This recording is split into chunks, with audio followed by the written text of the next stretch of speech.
हामी के गर्छौं र कसो गर्छौं हैन सम्पूर्णलाई आह्वान गर्न चाहन्छु।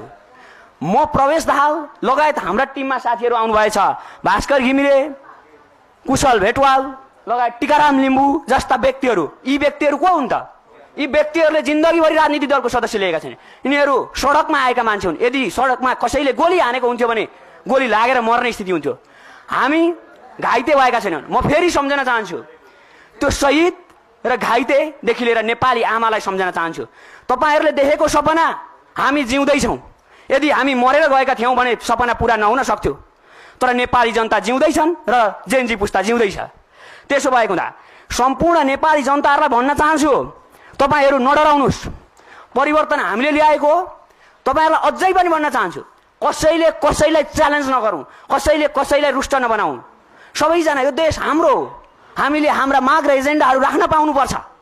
त्यसो भएको हुँदा हामी भाषण गर्न, साँच्चै भन्ने भने भाषण नेपालकै तरिकाले जाने भने हाम्रो टिमले भाषण गर्न सक्छ।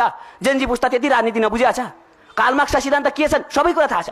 तर के अब नेपालीले नेपालको सिद्धान्त बनाउँछ, नेपालीले नेपालको मुलुकको भाग्य र भविष्य बनाउँछ, डराउँदैन। अब त्यसो भएको हुँदा सडकमा आएको जेनजी पुस्ता, सम्पूर्ण नेपाली जनता, तपाईहरू साथ दिनुहोस्। यतिखेर जब हामी आन्दोलन गर्ने बेलामा जुट्यौं, अब माग पूरा गर्ने बेलामा फुटेर हुँदैन। त्यसो भएको हुँदा यो अझै पनि भन्न चाहन्छु, फेरि कुनै राजनीतिक दलको दबावमा होइन यो कार्यक्रम। कसैले पनि केही गर्न नसकोस्। आज राजनीतिक दलका कारणले आएको यो होइन, यसरी आउनु परेको होइन। हामी भन्न चाहन्छौँ, आन्दोलन कहिले पनि लिमिटेसन हुँदैन, कहिले पनि क्राइटेरिया हुँदैन। आन्दोलनले ल्याएको परिवर्तन कसैले पनि कमजोर नसम्झिँदा हुन्छ। आन्दोलन आवश्यकता थियो। आन्दोलनको आवश्यकताले अब डक्ट्रिन, नेसेसिटी अफ डक्ट्रिन हुन्छ। आवश्यकताका सिद्धान्तहरू परिस्थितिले पद्धति बनाउने हो, नियम बनाउने हो। त्यसो हुँदा हिजोका नियमबाट रुष्ट नेपाली जनताहरू आज नयाँ नियम बनाएर कार्यान्वयन गर्न चाहन्छन्। त्यसो भएको त हाम्रा एजेन्डाहरू, एकछिन साथीहरू एकछिन, हाम्रा एजेन्डाहरू के छन्? अब एजेन्डातिर लाग्न चाहन्छु। एजेन्डाहरू हामी प्रष्ट भन्न चाहन्छौँ। अघिदेखि मैले भनेको छु,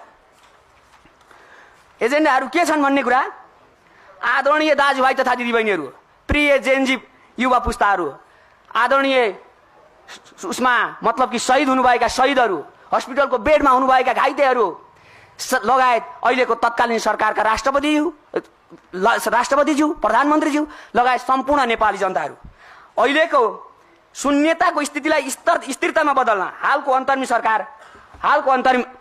अन्तरिम सरकारले तत्काल निर्णय लिनुपर्छ। के निर्णय लिनुपर्छ त? हामीले निर्णय के लिनुपर्छ?